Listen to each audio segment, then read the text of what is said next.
管这个也低头，低头安尼看，你会晓看袂？好。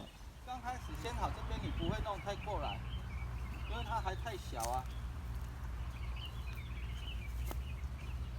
我们可以这里培多一点上来，没有问题。这样就顺便可以去把那个杂草给盖掉。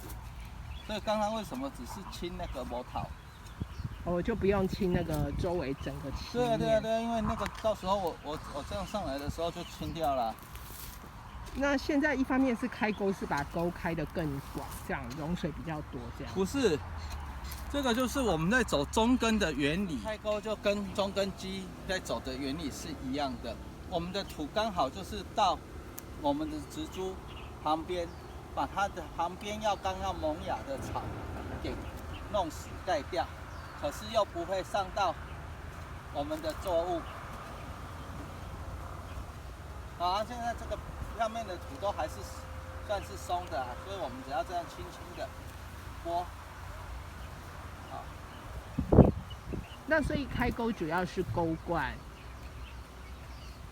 我们喷水的时候、洒水的时候，可以对着沟跑，让它整条沟平均，这样吃的水量会比较多，比我们在空中洒。因为我们刚开始的时候，它的苗太小，你不能直接喷在上面啊，所以你每次喷的点是小的，所以你浇灌的时间耗时间，而且它的吃水没有那么多，你要常浇灌，像现在天气这么热，蒸散很快。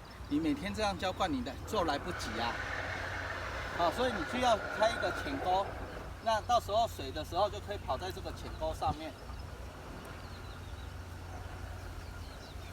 就是锄头拿稍微45度斜一个角，上来，把杂草盖死，可是作物不盖到，